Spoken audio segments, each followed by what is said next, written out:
What cliffhanger did we leave off on? Sadism. Oh yeah, Sadism we left on. I A thought there lot was. to talk about on that for the I fourth thought episode of Pilleater and Bugbee. I The thought we were. Motherfuck! I can't do this like this. No, you just gotta go with it. That's the magic of film. It No, just you don't go happens. with it. You fucking look good. You look good as best you can. I can't do this. I gotta. It, camera angles really fuck things up.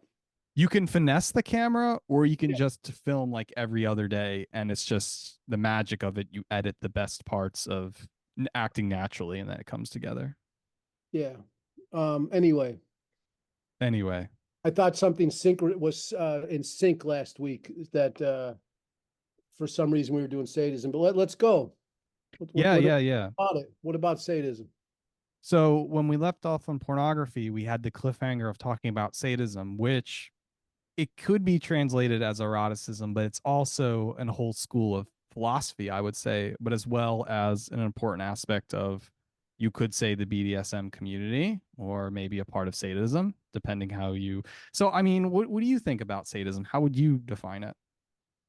Well, it upsets me deeply the concept of it that how people use the word.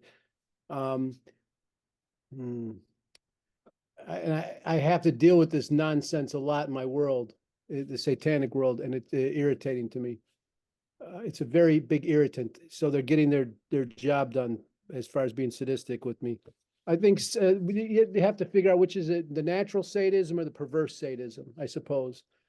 And so, like, natural sadism is rooted in justice, and it's not a sexual thing. It's like it's rooted in revenge. It's like someone hurts your family member or steals something from you. You want to hurt them, and you get joy out of that hurting. Um, you know, then there's the perverse sadism that we experience in play or role playing or the BDSM community. And that is like, I fucking hate it. I think it's really lame because it's like people can't get anything out of life or they're bored. Like you see a lot of, like, I've been in BDSM clubs, I've worked in the sex business, and most people that are tracked there are like rich people. And it's because they're bored. Rich people get bored and they are perverse. And they don't have the thrill of the kill anymore. They don't have people, like the mountain lion or the ground panther isn't around chasing them. So they need to spike these chemicals that are natural for us to do. But if they just lived life to the fullest without fear, I think BDSM communities revolves around a lot of fearful people, and so they live their lives in fear, and so they have to practice it somewhere else. They have to get the stuff out, and then, knowing a lot of dominatrix, um, often their clientele are rich men who are in power, and so they need to have a role reversal. They need to feel power enacted on them. They feel guilty, is what these dominatrixes would tell me. It's based in guilt, and so all this stuff is perverse, to me. So I don't have a need for it in my life because, like, I was telling someone the other day, if someone threatens when I was younger, some people would like, I'm going to come and kill you. I get a death threat a fucking month. And I would say, oh, I'm going to leave my back door open tonight. I want you to come here. I want you to. And so there was a thrill there. My ex partner would be like, please don't leave the door unlocked. And I would, because I wanted that to happen. I wanted them to come into the house because then I would enact sadism on them. I would enact fucking justice. And I wanted to. And, and so, there's that. There's that. That's how I see it. And I've fallen into times where I felt like a masochist, or I put myself in situations where I put up with bullshit too much from people. I was too kind. And I Hmm. realized that it was perversion on my part because it was something I was reliving from my childhood. So you go to therapy, you understand this stuff, like I was picked on as a child from my parents. So it was something I was reliving. And we talked about Body Keeps the Score. There it is. Right, right. It's that book right there. Me reliving these things and having to constantly put myself in these situations to try to figure them out. Go to therapy, read the book. I'm done with that shit. I don't need it. If I want my nipples tweaked, I'll just ask someone. Well, when I think of sadism, you have to look at the traditional ideal that there once was a man named Marquis de Sade I of love sadism, Assad. Assad. right? A hundred I think to he, but I think Assad was mocking people. But I'm sorry to interrupt. Oh no, but there's many interpretation, and the history goes, whether you read his novels and his writing that barely survived, it wasn't until a century later did people pick up on it and had many interpretations Mhm. of the text. And when I look at it, especially read 120 Days, it is kind of the inverse of the Enlightenment era, where everything is supposed to be this idealistic ideal of man embodying virtue ethics. And here, you know, in sadist fiction now, its own genre, it's trying to say, well, give in to pleasure, give in to the most um, darkest fantasies you have and see how far this can go. And what you can really learn from it, I think, is that it's not that it's evil. We see at face value, oh, this is evil, and it's definitely transgressive. I It's don't. designed like that on purpose, but it's also he's quite aware of these passions, and so the passions become more of a lifestyle, and that's kind of what I read from it, and kind of how sadism becomes a school of thought as an inverse of the Enlightenment. And that's how I look at it on an intellectual level. But of course, in the last century, we're also talking about BDSM, and then we just say sadist as in somebody's deliberately causing irrational pain.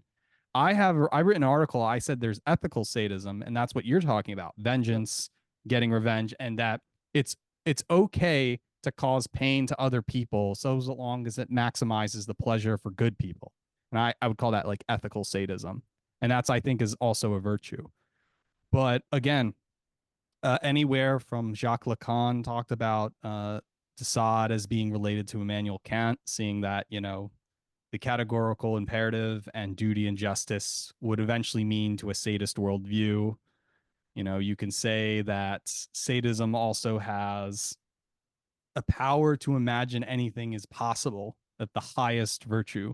So again, I think there is that misinterpretation that, we call evil criminal people sadists, where in the traditional academic and intellectual sense, we're really talking about this decadent French prince that was kind of doing his own hedonistic thing. Like you said, rich people appear at these sadist clubs. And what was the movement that came after that? And, how he uses pornography to start revolutions and such. Okay. You said something about it being a tool of imagination, and I think imagination always comes first. So I don't really think it's a tool of imagination, but maybe, I don't see that. If anything, I would see playing with sadism as being something that this is a distraction. I think the S&M community, I guess there's I go back to the thrill of life and death, and joy is life and death is pain. And I don't think we experience the thrill of death or life as the animals that we are, the animals we're meant to be, the animals that we are. And you hear it so much with people like separating themselves from the animals and talking about free will. And I don't believe in free will. I think we're impulsive. I think free will, the concept of free will, has perverted us in amazing ways. So I think all this comes from that kind of. It's just weird to watch, like to watch lions hunt or watch hawks hunt, and then to see how we are. And we're just a really sad species, I think. Not that I want to bash people's heads in for food, but I definitely don't think we live the life that we want. None of us. I don't think no one in America can imagine. Maybe poor people get away with it sometimes, but I don't see too many people living a life. They survive a life. I And think, I think, and living a life is facing death. It is about having joy or life and death, pain constantly in your life. And that you don't really need sadism after that. Like I said, it's like a tool of revenge or something. I don't, there you go. I think ethics is an important aspect of what's really happening. The French philosopher Michel Onfray, who studied de Sade and has his own principle of being a new age hedonist, and he uses the word "I'm a hedonist." I talk about hedonism. he saw Desaad's, ideals as being, well, it doesn't excel in the ethics department, but it gave people the power to think about what is hedonism, what is pleasure, how can you imagine these things. And maybe this goes with chaos magic or something, but Onfray tried to recently recorrect sadist ideals into like the ethical sadism we're talking about. Maybe it's something more of hedonism, capital H hedonism, like as an ideology. And maybe ethical sadism, it's good to get vengeance and revenge so as long as you enjoy the pain against people you don't like. And I see that as a reoccurring gag with really smart people in power, whether it's starting wars or in boxing matches. So there is some truth to that. But again, I wouldn't take sadism as face value as being completely evil and corrupt, because we forget where, the text comes from. I don't see it as evil and corrupt if I look at it in a natural way. When I look at it in a perverse way, I see it as, I don't see anything as evil, first of all. I don't see things as good or evil or bad or good. I don't see things like that. So that's not something that's going to come through me. But I see things. There's a natural there's a natural order. There's a natural situation, and there's a perverse situation. But you talk about the idea of exploring, like seeing pleasure in it. But where did pleasure go? How did we lose pleasure? Is really what the thing is. I think people are what we're noticing back with Desaad is like, how did we lose this? What happened? And I wonder if we're even smart enough to think that. But like, how did we get to this point? How did we lose hedonism? How did we lose pleasures of the? Right. Where did that go? Because, like I say, I watch dogs roll around on a sunny fucking hill, licking each other's crotch and just running away, and they're just having the greatest time. I'm like, why ain't that happening for me? And if there's such thing as reincarnation, I want to be reincarnated into an animal that's rolling down a sunny hill, sniffing crotches all day and just having a great time, and then eaten by a lion. That's my goal. Yeah, that I wouldn't say that's sadism. I would just say that's the natural, like Freudian ideal of the id going and playing about of the animal nature. Because I think sadism does require some level of human intellect in order to do, because you have sophisticated ideals of desire or pain that wants to be given or something, Oh, which has its ethics. then you're talking about the BDSM community. If you need Right. intellectual, sadism to me is a feeling. It's a feeling like pain, pleasure, sadism, masochism. Those are feelings to me. Like you feel the need to be sadistic to someone who hurt you. You feel the need for revenge, and And, I think that's innate. I think revenge is built, hardwired into us. Justice, let's say. So some people don't like the word revenge, so we'll say justice is hardwired into us. We want justice. We want to defend our space, encroach on that space, and get the lion's paw, you know. And so I just anyway, go ahead. What were you I gonna was say? saying, like, even masochism, it's often we say sadomasochism, but masochism is its own school. It's receiving, and how you become that suffering ends up being your pleasure, where sadism is exerting the pain or the desires upon people. Hence, I always think that because we have an imagination and because we can transfigure things into things we like, sadism is the inverse of that enlightenment ideal, where we can imagine our way against everyone else's, and it's like complete ideals of the limits of it. And that's why Lacan compared it to Kant as this, if Kant is for everyone has like a certain duty to follow and actually has to make, this is like pre-libertarian thought. And then eventually all libertarians would get their sadist fantasy if push comes to shove. This is kind of being hypothetical here, but again, with ethics involved, it's like, well, if we get back to the whole aspect of, well, what's the limits of pain? Well, then we have masochists, where masochists, I actually like it when you fart in my face or you punch me in the balls, and I make a lifestyle out of it. I need a sadist to do that. Since I think that's why we clump sadomasochist together, it's like a canary on a hippo or something eating its bacteria. Yeah, I think I'm with you on the point of, I think you said sadism is like an intellectual experience. I'm with you on it's an educational experience, and I think people stop. I don't, I don't, I don't, I think our evolution is painfully slow. So the BDSM movement we see in our lifetime, I foresee a future where that won't exist. We'll look back on that and laugh at people that were doing that, because they'll figure out like that the body keeps the score will get become like water. Let's say it'll be a regular conversation. So I see masochism and people like that as it's an educational thing. I see a lot of people in the BDSM movement leave it as well once they understand themselves. So I don't I can't. I mean, I watch people get kicked in the balls for pleasure, and I just don't. I can't see it as anything but a learning experience for them. You know, they're trying to figure something out. I can't. It's trauma bonding. Yeah, that's it. There you go. Thank you. It's not a pleasure. And I don't care what they think. I think they think it's a form of liberation. There's chemicals going off, and there's a chemical addiction. And when we're fed our drugs for our, all addicts think there's a pleasure in shooting heroin, but there's not. I mean, you talk to any addict that's gotten off heroin, they're like, I'm glad to be sober. Alcoholics that get sober, they're glad to be away from it. And so I think that's what's happening with the BDSM community when people are having pleasure through pain, is there's a chemical release and it becomes addicting, and they want to sit in that addiction.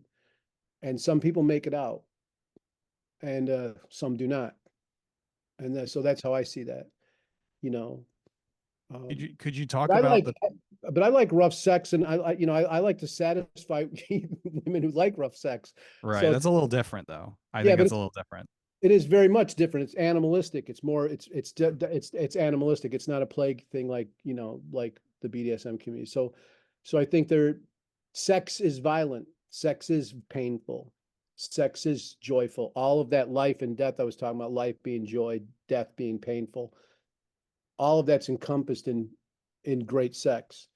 So I don't think you need to, I think going to a sex club or going to a BDSM club is fucking lame. That's all I'm saying. I think it's lame. It's like playing in a kiddie pool when you live next to the ocean. I was just asking, do you know people who still go or have problems or issues, like you said, the people who didn't get out or something?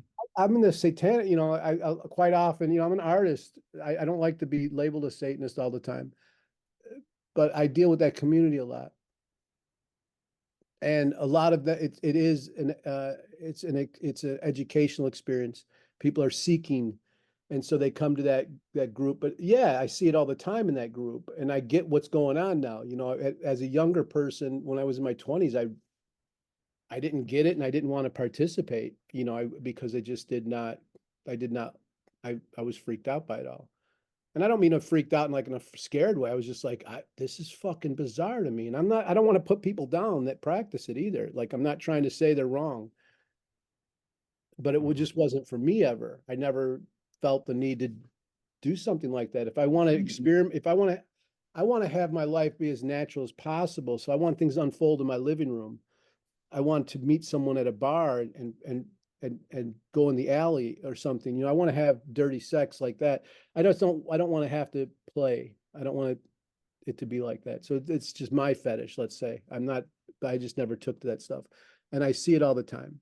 So, and I do know people that are involved in that world. And I've had it's a lot of personal stuff, and I don't want to bring it up right, Mm-hmm. here. It's no one's I business. mean, there's definitely a fine line of popularizing, say, Tinder culture, what people call the one night stand, accordingly, if that's a thing, where people will go on Tinder, meet somebody, go on a date, then have sex, and then do they continue the relationship or they don't? Some people get married on Tinder. Others are, we don't know. But, this whole celebration of, I'm just going to go on a computer app on my phone and then meet somebody and then I guess have sex in a day or two reminds me of the same kind of violence that you're talking about with sex, where, well, obviously that has some kind of hunting skills involved. And that kind of goes against polite liberal society. And I would even go so far as to say that is the only time with this so-called celebration of one night stand culture is it allowed for someone to take advantage of another person that's not classified as rape. but allowed doing so because, oh, I guess sex is like a McDonald's cheeseburger you order on the dollar menu and you just line up. Again, I think that's a whole farce, and that's falling apart with the whole, Me Too movement and people accusing others and saying, oh, well, we did have sex, but I didn't like it, therefore that's rape or something like this. I think a lot of people are waking up from that paradigm and realizing that's just not how you treat people. And people are more complex than just McDonald's cheeseburgers you would order. And again, I think it's impossible to commodify sex as treating people like prostitutes, even though prostitution is illegal in most states. It's very confusing and misleading in a Are very you much way in saying, subcultures. are you saying Tinder's like prostitution? Yeah, in a weird way. Okay. I don't like dating apps. And because I'm a public figure, I don't want to get on them. I don't need to put on Twitter, look at Bugbee. Right. I don't need that. But I don't need dating apps, because I'm a person who does artwork and stuff. I get offers. But I just don't understand a lot of that stuff. But I don't know if I would see it as prostitution. That's a different thing than sadism and masochism. Hookup culture, making it convenient and using it like that is I think a byproduct of people not wanting to go to bars and spend money. And that was how it was before the internet. You had to go to a bar. You had to go to where alcohol was. And that's how you hooked up. And for the most part. And that was pretty lame. And so Well, not to mention now the accusation is, oh, the woman's drunk, and then, oh, you right. abused me and used, and it goes for the rape accusation again. Oh, but my day that was on. That was the standard. And literally, like, you knew to go to a bar, oh, it's 2 a.m.'s closing time. Go at midnight. Everyone's sauced. You're gonna get laid, and that was standard. But also the boomer, like we talked about in the sex episode, I think the sex thing, like CP, it was available in bookstores, adult bookstores in the early '70s. So these are things that that evolve out. So I don't mind dating apps. Like I think they're a cool concept, hookup apps, because we have needs we need to fulfill. But I think it's a byproduct of our shitty society. Also, we work 5 days and we barely have time to get anything done on the 2 days we have off. So it's like, everything has become more and more efficient. And so that's how I see it, as just like an efficiency thing. It's a byproduct of our society, not, I don't think it's like and prostitution is too, I guess, but I guess they say it's the oldest job in the world, which is, I'm fucking sad, man. It's Well, crazy. another saying they say it's the hooker with a golden heart, and their best Yeah. basically today is just, I think if anybody was to start a family or have children today, it ends up getting their Tinder date pregnant or being with her. I think that's almost going to become a norm out of the situation we're in. Who's the hooker with the golden heart? What's that Oh, concept? it's a metaphor. It's basically it's a cliche or stock character to revolve that in movies or dramas. There's a promiscuous woman, but she's full of ethics and virtue. Oh, I see. Yeah, And yeah, yeah. In my younger days and in my world, I don't know if I've dated a woman who hasn't sold herself. mhm. And whether they told me up front or told me later, I don't know if I even know anyone. I mean, I know some people that say they haven't, but even really highly educated people, that's a weird fucking thing. I could, anyway. Well, no, I think a lot of women in a weird feminist type of way, I think a lot of women bought into the so-called sexual revolution, which was more of a bottom-top process of the wealthy, Hugh Hefner Playboy men having their choice of women, where all the women went to the successful men and then duped the mid-level men so they wouldn't start families or didn't have lovers. And this only created a society of degrowth and depopulation where, like you're saying, it's like, okay, then all the women sell themselves to the men who are in power. They have a high promiscuous rate. Then all of a sudden they're not starting families and are not having kids because they're just using sex as some kind of ideal of just to go around, and it kind of lowers quality of everything. And you have a high demand or a high supply or high demand, no, high demand and oversupply, then it gets saturated, inflated. But point in being is, I think a lot of people have felt burnout from that, and I think those times are gone from the 60s or 80s. And today it is more like men can't trust women, or women are only choose their favorite men on aesthetic Well, purposes or something. women have a lot of reason to be angry. But the thing that I worry about with women is they're on a revenge. Like it's a Benedict. They're looking for revenge now, and Right. there's groups of women who are enacting revenge You're right. psychologically. You know, they'll talk about gaslight the motherfucker. They'll talk about it in broad daylight and on social media. Gaslight people, make this guy crazy, make him kill himself. You can do it in 10 steps. You can get a guy to kill himself. And I'm just like, what in the fuck? Like, holy fuck. And I get it, but I'm not into war, and I'm not into going back and forth creating problems. I want a solution, so I get that, from my situation, I watch my parents, all this stuff, in my own situation.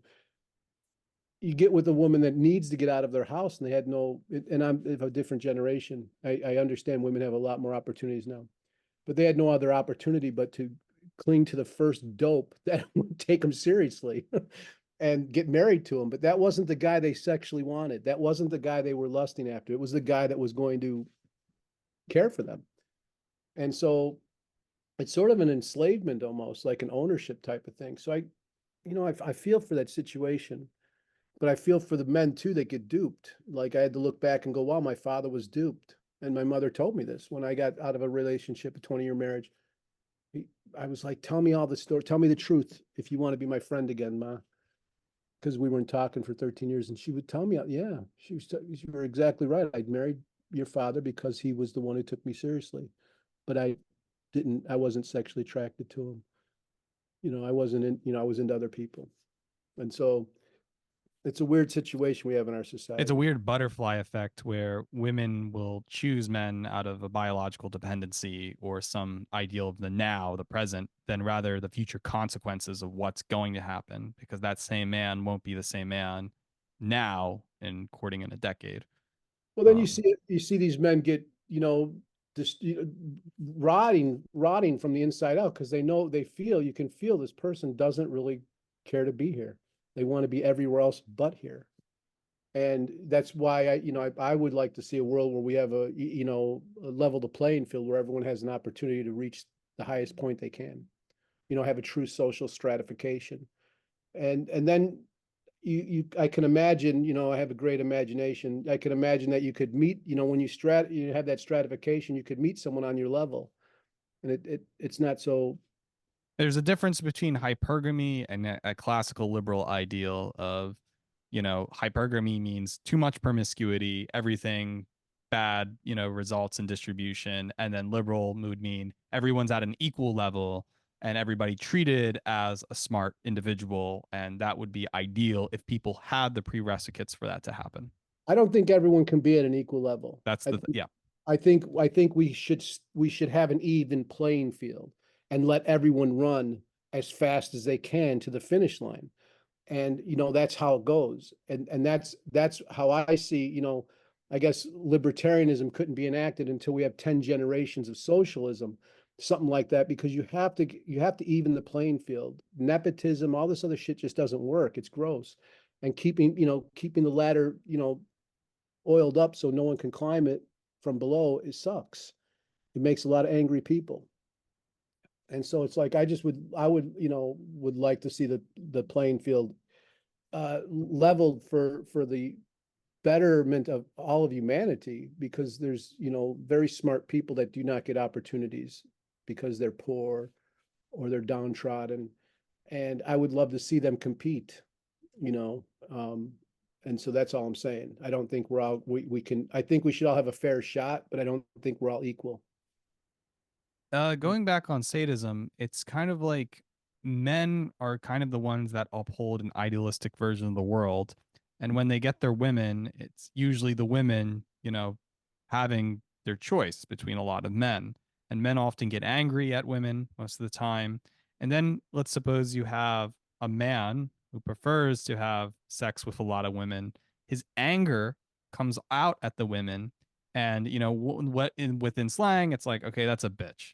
It's a bitch because you can't trust her. She ain't loyal. She's sleeping around with other men, and therefore any woman I meet is a bitch, and she can only supply what I want at that time because all women are bitches. And that's kind of like an apparent within rap culture if you think about it in a weird way. And it's in a lot of, you could say a lot, when you say rap culture, I just take it as street culture or poor person culture. So you can say the same with heavy metal and punk rock in the early Right. days. It's all of that stuff was street art. So it's lower socioeconomic kind of art, certainly. Um, but that's just based in ignorance, right? I don't, I've never, and I think the character of person matters. I've never seen things like that, and I should hate women. I absolutely should hate women. I've been fucking, oh, There's a fuck. whole studies department on criticizing women. I don't think hating women. I mean, that would be more of No, a I should absolutely hate women and not want to be around them. I've been fucked over on a hard scale by it doesn't matter. So, but I don't have that problem. My father did, but I don't. I continue to date. I take people for who they are and what they show me they I think are. if someone's biologically hardwired to desire women, it should be a moral imperative to say, no matter what women do to me, I still want to have sex with women. Therefore, I can't hate women because I am innately biologically driven to love women. And that's how I see it as. No matter if they punch me, pick me around, I have an innate desire to think, oh, yeah, I like this pornography with this type of woman, or I like this type of arousal. It doesn't mean I'm objectifying them. It means that I have a desire to be with one It's to it's hard accomplish. Yep. it's hard to generalize things though, because I do believe in the you're born not made. And that's something LeVay came up with as far as Satanism. Like, and I cling to that one. Because my character is just one that I see people for what unfolds in front of me. I let them hang themselves. I give them double the rope to hang themselves with.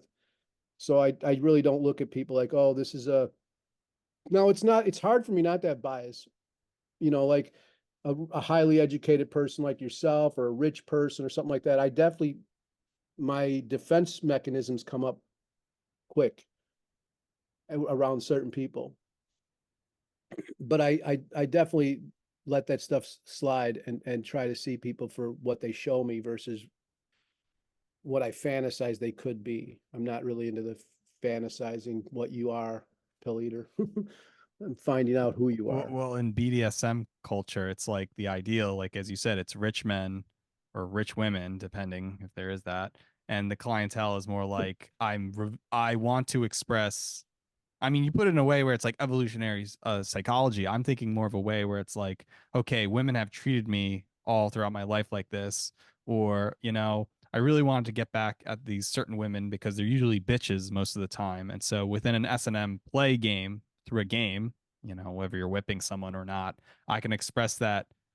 I don't know if it's really sexism or hatred of women, or is it just getting back to be like, okay, this is female sexuality. They enjoy when a man roughs them up. And so Well, I think there's a fine line there. yeah, what good is it hurting someone that wants to be hurt? It's like the submissive always rules the dominant.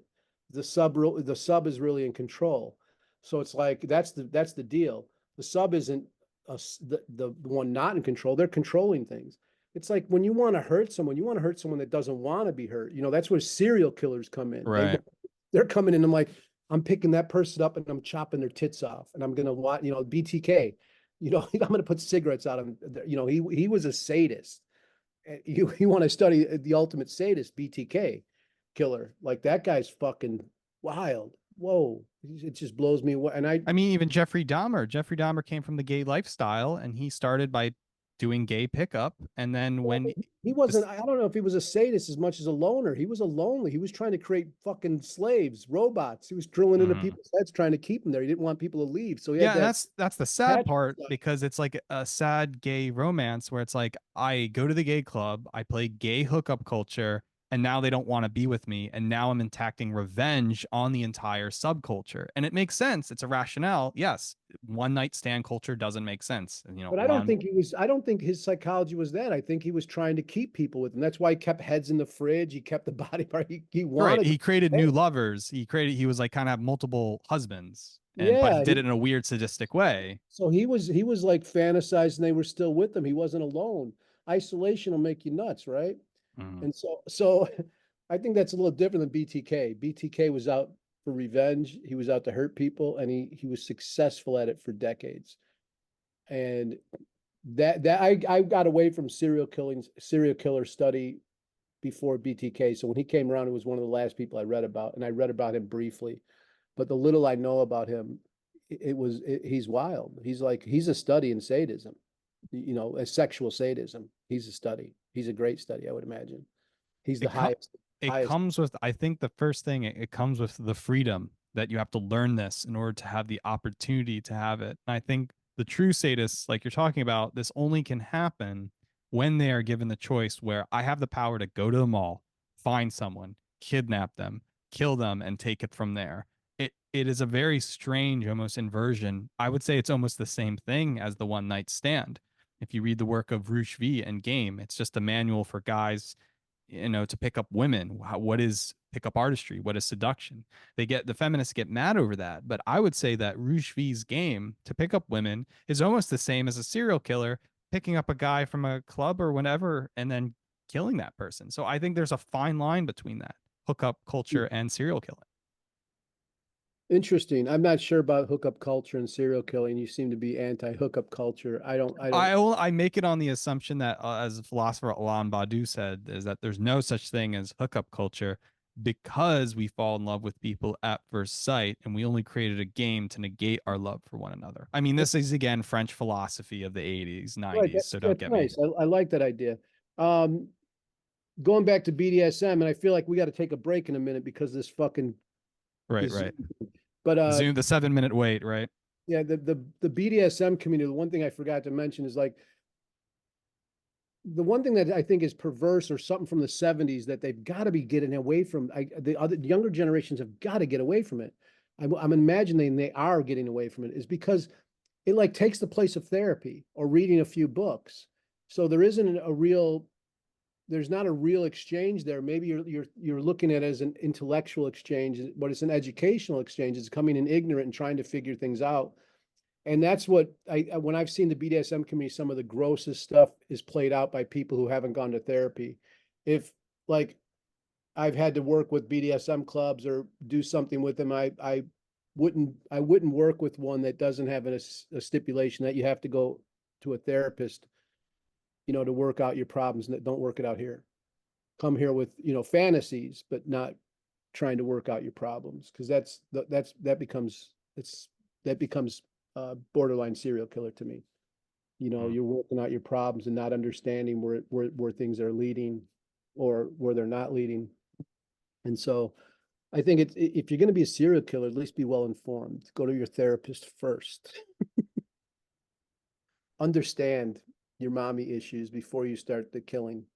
There is that interesting distinction between, I would say, dating, seduction, and serial killing, but it is two different things. I know it's a weird contrast and Dating, comparison. so that's three different things. Three. Oh yeah. Well, yeah, you got me there.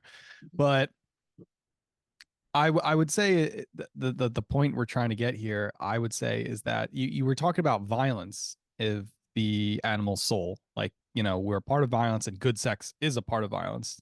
Maybe you could maybe talk about that kind of origin of violence. When is violence necessary? I mean, it sounds like a very Sorelian argument, but I do think not violence is, of course, necessary, especially for revolution and such. But Did you say it's not also violence? no, not like there's you could be talking about Gandhi nonviolence, but that's like a spiritual, like religious concept.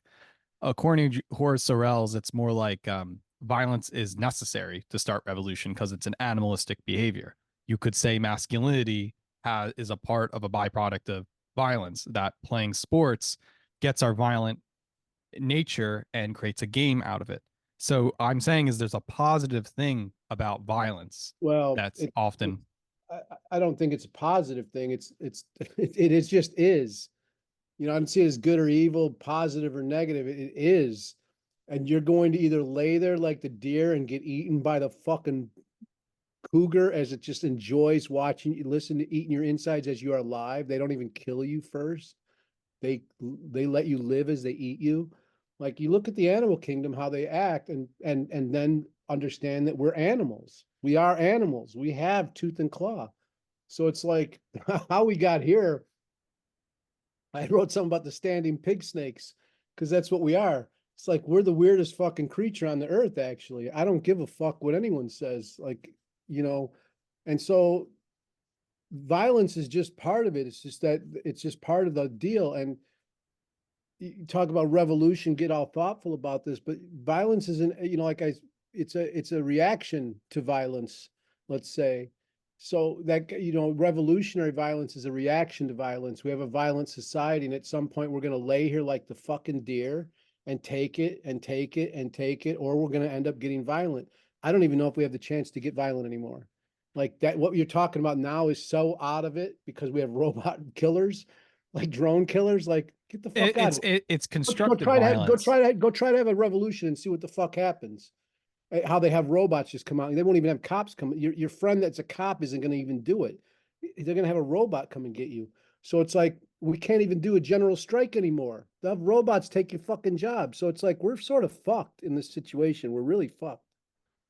I think violence is going to be more constructive in a way when it's allowed, when it happens. For example, George Floyd in MMA 2020. fighting, right?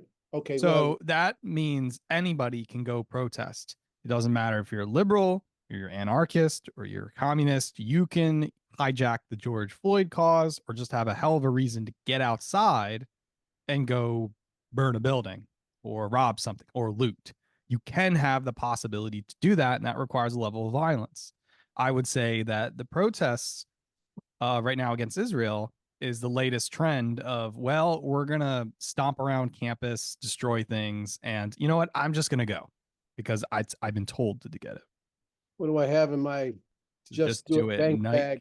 Well, they're bank bags with revolutionary killers on them that robbed banks for the revolutionary cause and got away with it. I just want to show this off. Talk about the George Floyd things. Where's my camera? It's fuck the police BML Uprising 2020. And it's a And here's the silver burning. coin Yeah, here's the burning cop building. burning cop building. The police. Minneapolis police, it says. So that was the police station they lit on fire, which I thoroughly enjoyed. And it pissed me off because police would be letting off their challenge coins or whatever. And whenever they do these riots, the cops will be like, have coins that'll say, we own the streets, or challenge coins. So I wanted to make one for the protesters. So that's That's something smart. yeah, well, you know, yeah, I don't, so that we talk about violence, there's going to be pushback, and you're talking about people co-opting things. When hasn't a revolution run out of steam and someone's coming and taking the power? It's just the system is allowing It when creates we a can be vacuum. violent. Yeah, revolutions create vacuums. The system allows it. I don't Well, think so. I think it can be to your advantage. yeah, the George Floyd thing, you don't see it happening. I mean, people are murdered like that often. The camera, if anything, sparked that. But I think those are very organic moments. And yeah, people take advantage of organic moments, both the government and the both the oppressor and the oppressed. So it's like I don't see him as what you just said, you know. It's more like with the robots taking charge, humans still can be humans. And when a riot happens, you can take advantage of it to do and splinters out into other sections. You know, there wouldn't be a chop, you know, a Seattle area type of anarchist autonomy zone without a domino effect of George Floyd happening. And so that gives you more freedom to use violence or what I call like Sorelian action to do what you want to do and at that given moment. So I think people are more coming to terms with that. It's just that the system is trying to contain it or allows it, regulates it, because if it's not regulated, then people are just going to destroy the system, which they don't want. So Bingo. Right. That's the deal. Like you could look at Palestine and Israel. You can negotiate that thing all day long, but it benefits people who are in power to make money off of these situations. We could fix a lot of the problems that fill prisons, but we don't because it's a profitable situation.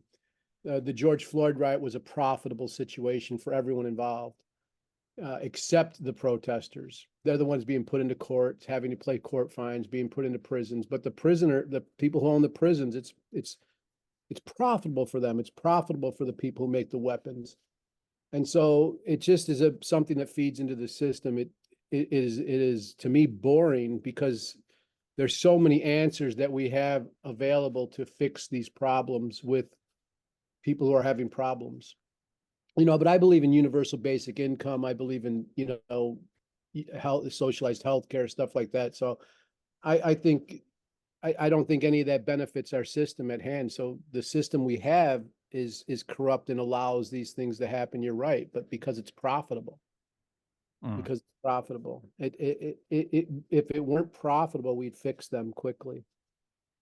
And that's yeah. But I don't know. I'm still in favor though of the protest happening right now on Moch College's campus, especially on Columbia. It feels like it is a great opportunity, even if they're making profit from it, to go to get a tent to resist, even though it might feel a little contrived and a little, forced. It gives you more leeway to do things that you couldn't do beforehand.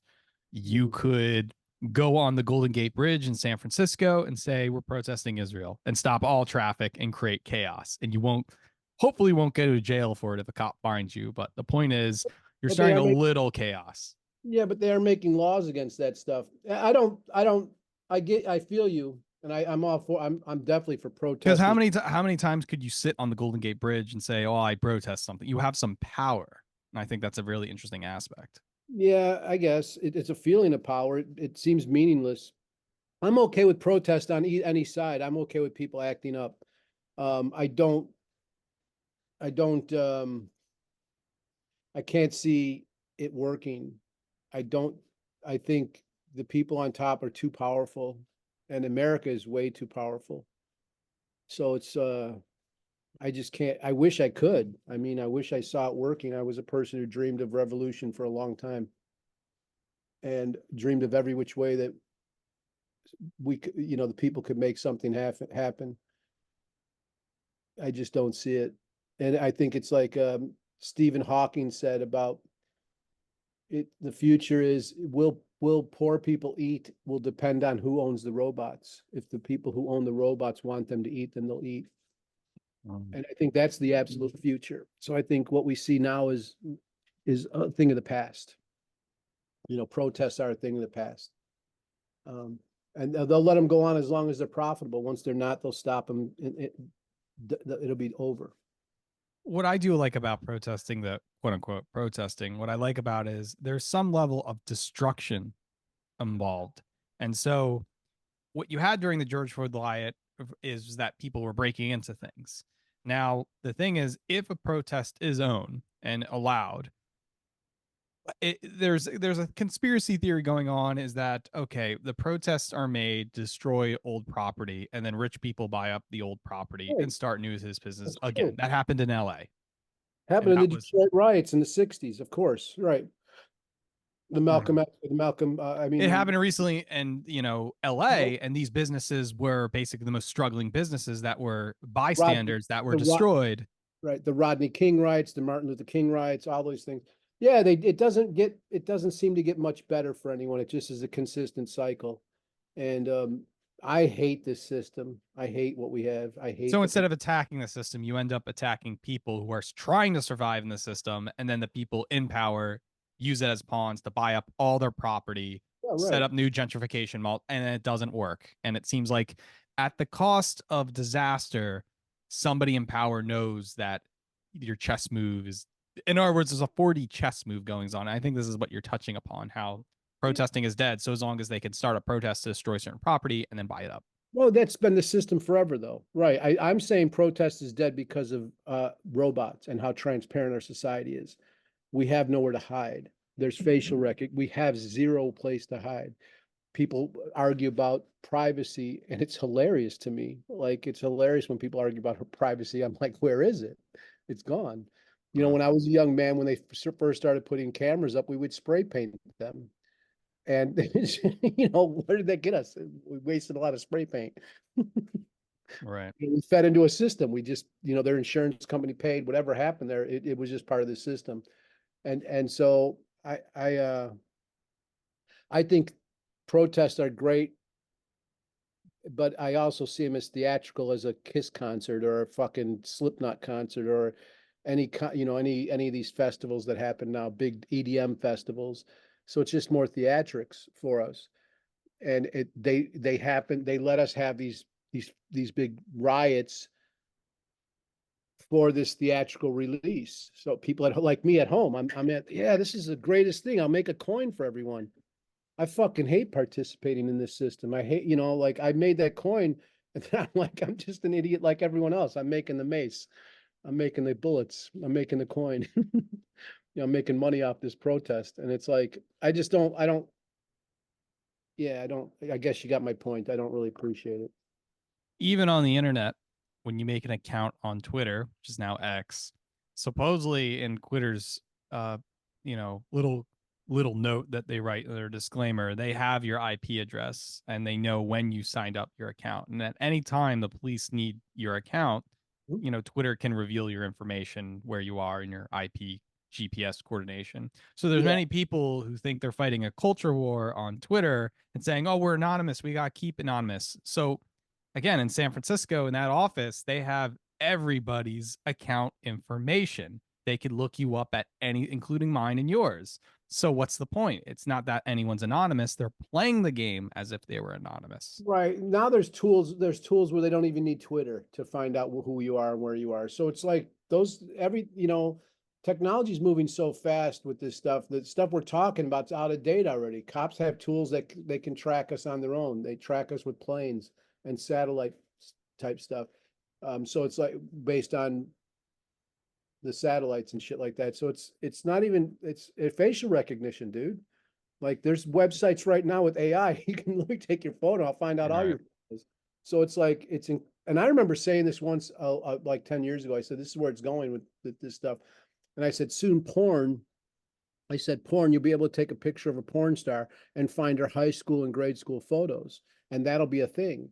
And people were so angry at me and said it would never happen, but we're here. We're here right now. I can find anything out about anyone with AI, and so yeah, anyway, I just don't Or at least make CGI models of Brandy Taylor and make her in her infinite phase of the 2000s, but it's 2024 or something. I think maybe CGI human porn is definitely going to make a breakthrough in 10 years.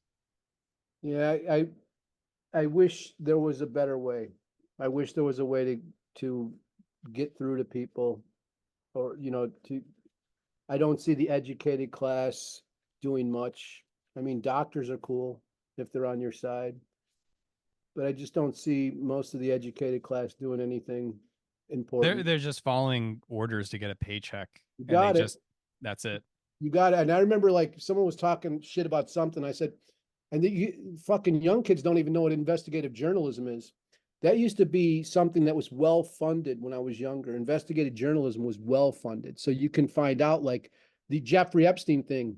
Let's say people talk, it's like a conspiracy thing, but it's not. But we, back in my day, kids, you'd have investigative journalists tracking that shit down and getting killed for it. Like, you know, there were real journalists out there. Then journalism switched when the internet came on, where journalists wanted to get attached to a headline story so they could write the book that became the script that became the movie. And then they become a Hollywood writer. Their journalism died off, and it's only journalism is full of writers now. And a journalist is a different beast than a writer. A journalist takes blows, takes punches. It takes what Julian Assange. He's probably maybe the last journalist we ever see. You know, and they're showing us what they think of They're journalism. different than But a writer. they've used Julian Assange as the greatest scare fucking thing to kill off journalism and investigative journalism at that. And he was doing it for not much money. You know, he was doing it for donations. And so, but back in the day, it was advertising dollars went to investigative journalists, and there was only 3 or 4 newspapers that were worth a shit in the country, and there was only 3 or 4 TV channels. So there was immense power with those groups, and they paid a lot of money to have investigative journalism, and we've lost that. And it's the internet has really made things that were solid into a mist, made rocks into sand, and we're so scattered. Our attention is so scattered.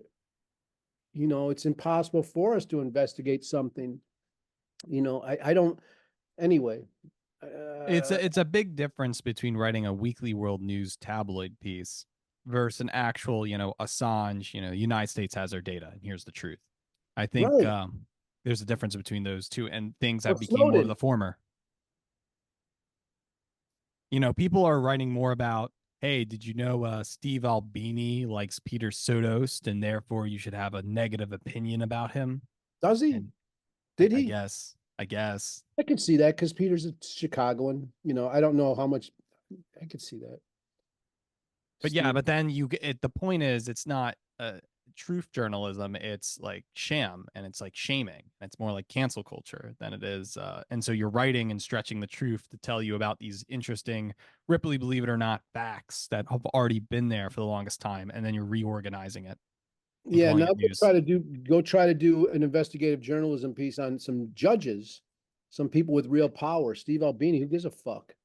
I mean, Right. he's great. He was a great guy, but great Chicago, and I love the band Shellac, and he was a real artist because when you listen to Shellac, you hear Chicago, you hear the sounds of Chicago. It's like driving, like I used to hate Nirvana, and then I moved to the Pacific Northwest and would listen to Nirvana as I drove from like Seattle to Portland, and I got them. Then I was like, okay, they're artists because I understand because you're in Seattle and then well, you no, put two because and two. you can hear this. I'm driving down the mountain and you can hear it and the rain's coming down. And I'm like, Right. oh, now I hear what they were doing. They're documenting their area with their sound. I can hear Nirvana in the rain and the curves and the all the sound that water makes when it's going on your wheel wells, You can't talk about Grateful Dead unless you talk about San Francisco. And when and you're then in San Francisco, oh, this is why. Yeah, I've had that experience but so but many times before. but it's not just because they're famous. It's because they're documenting the sound of San Francisco at that time. They really did it. They really pulled something off the Dead, and it's the same with like Shellac or even Smashing Pumpkins. They really pulled it off to pull off a Chicago. They sound like Chicago. Anyway, I digress. Right.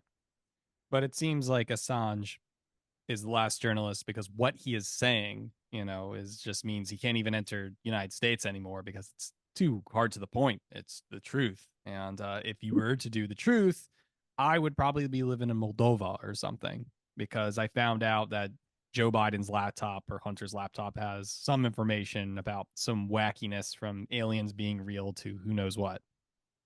Yeah, and like that's a big surprise. That's like with this Trump thing. I hate when politicians are put through the courts because it's so selective. And I'm not a Trump fan or I'm not a Biden. I'm not anyone's fan. I was a Bernie Sanders fan. But whenever a politician is prosecuted, you're like, why aren't the rest of them prosecuted? They're all dirty like this. They're all fucking doing stuff because they have power. When you have that power, rules don't count. It's not rules for everyone. It's rules for people who can't afford a decent lawyer, Mm. Right. you know. Yeah, it's something I would say. I mean, the thing right now is And I kind Trump's of going to be the president. You know that. You know he's going to win.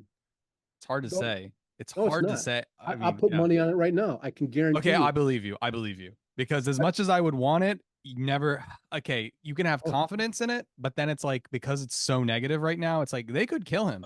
I always thought of oh, well, assassination. that's a different thing. No, no, no. That's not even in the game. I'm saying it. I don't. The groundswell for that fucking dude is outrageous. Like the people I hear. I'm in Chicago, a Democratic stronghold. I hear every person of colors on Trump's side, every poor person, and what that tells me no one cares for Biden. And I'm like, oh my Right. God. And I would vote I vote Democrat because Democrats hand out food stamps. Democrats, I hate them. I hate a two-party system, but they're more likely to give funding to poor people.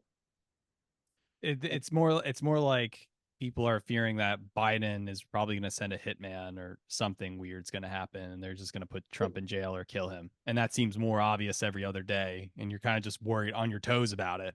But if he Well, does win, let's say he does win, will he get assassinated within 4 years? That's another Well, thing to concern. I would say if they were planning on doing it, they would wait until he wins, because if they did it beforehand, I would think that might be the break in the kink in the armor that we need. I don't think people would stand for that and peacefully.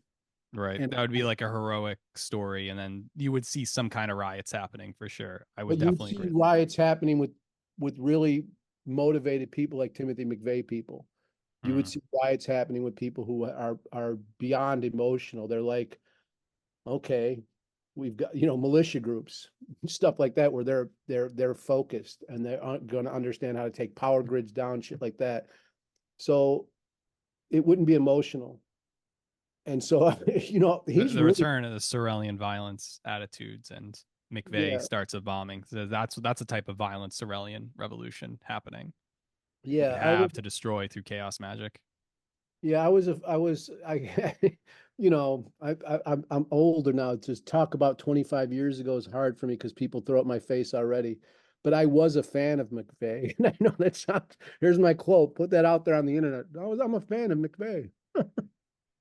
But for different reasons at that time in a weird, Well, it strange was, way. yeah, well, it wasn't because, it was because he fought back. He fought back and he was going after police, and he was going after oppressors. Let's say I don't have a problem with police for the most part because they are working class people, but government, like I'm not even for violence. I want to be a pacifist, so I'm not for violence. I'm not for war. So get that.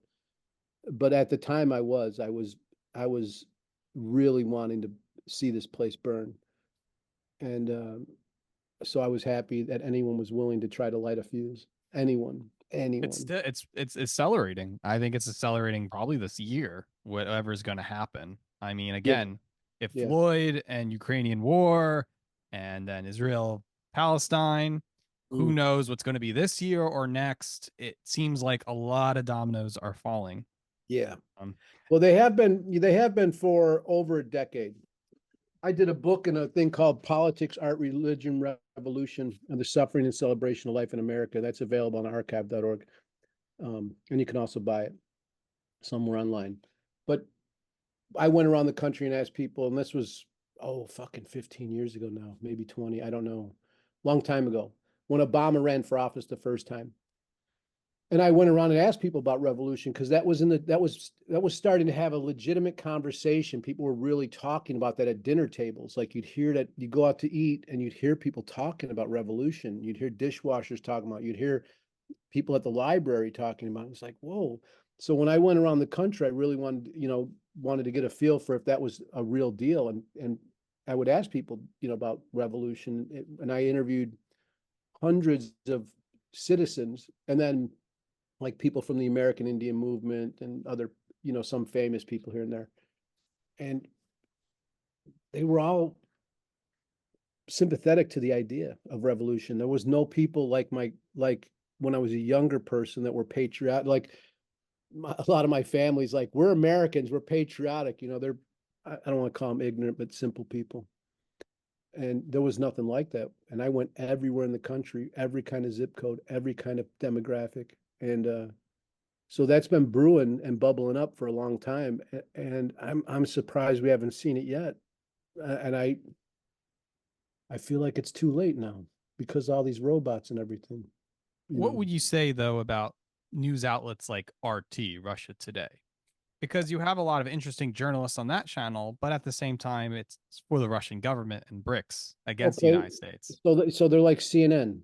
So, But so for Russia, for probably Moscow. Russia, probably in Russia, they're like, well, what do you think of CNN?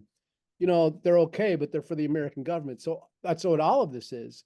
All of it's propaganda. And I'm happy we have the internet where it's not three channels. What do I think RT? I think they present fine information, but I'm a person who could decipher all this is one-sided.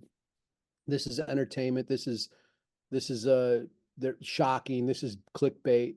A lot of people, that's our problem. We didn't offer schooling to everyone in this country. We didn't socialize education, so we have a lot of dumb people, and so Mhm. that's who RT tricks.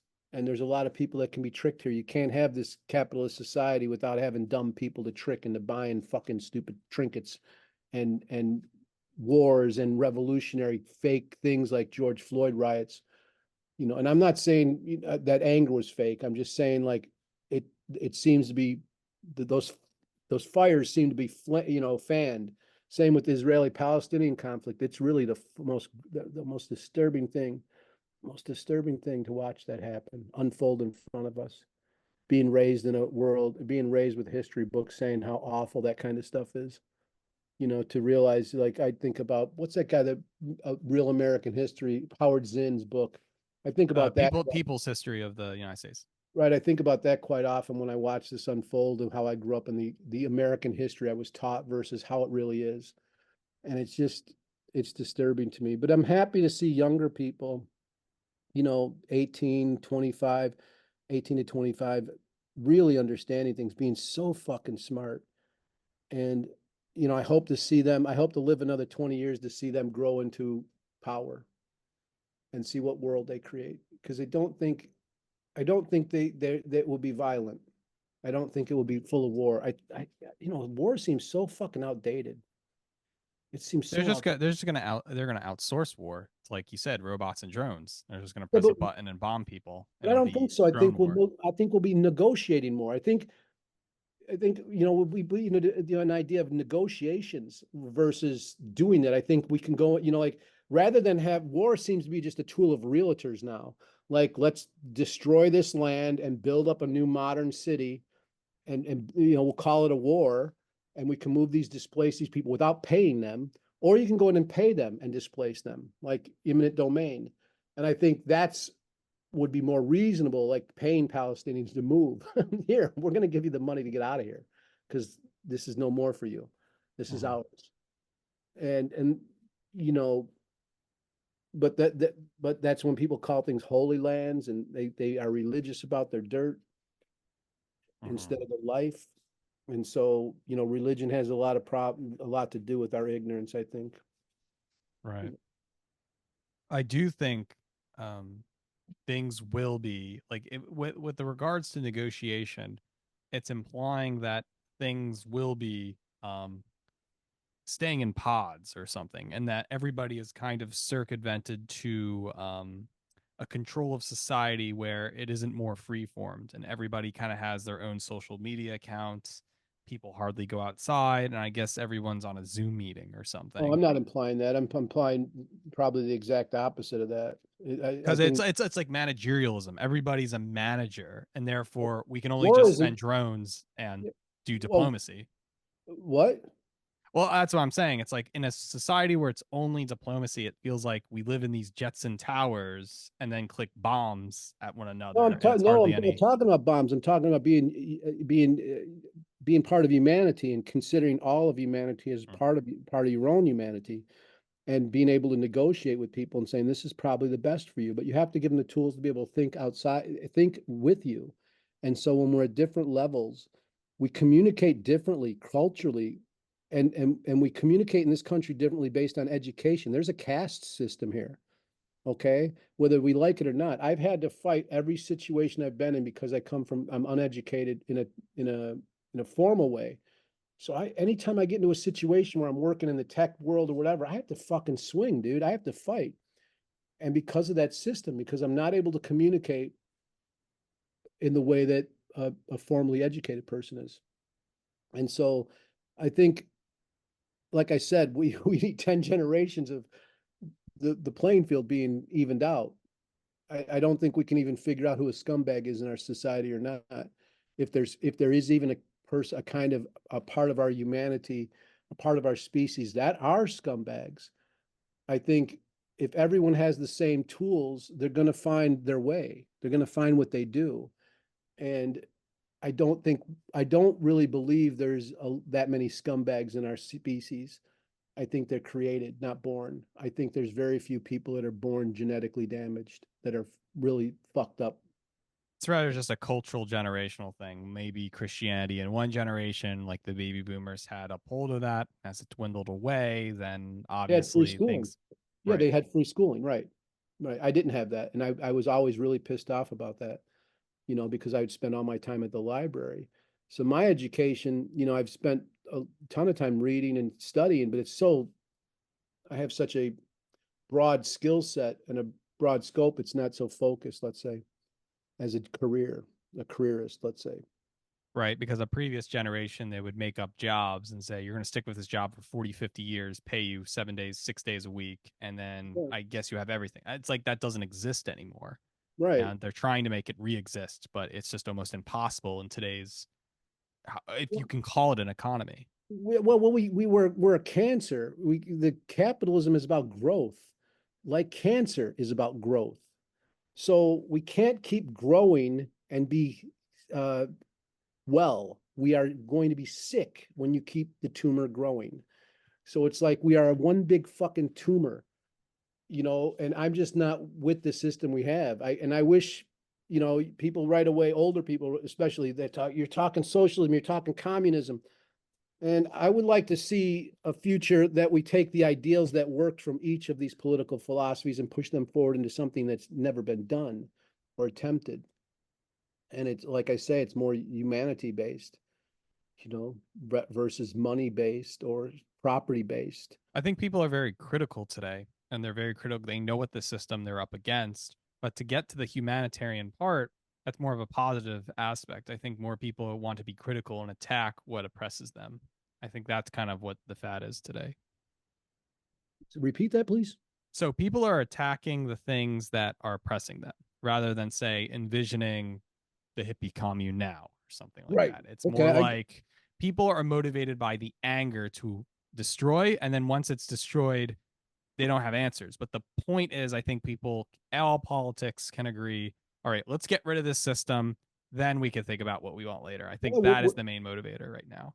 Without any kind of education or time to educate yourself or imagine a different world, you are a pawn in the game. You do become a pawn in their game, and it is their game. When you like, I think John Lennon said, you don't want to go with violence because they created that game. That's their game. They're going to win every time, and that's true. And so Mm-hmm. we have to think of a different way. And I do things through art, like pushing the idea of Satanism, let's say, because it's something that's going to trigger people to think differently. But whatever, that's a very small little thing to do, to play games with the American people or the world. Satan's a hard word for everyone. So I like playing with that, just to toy with people's emotions. But I'm not sure it helps anything.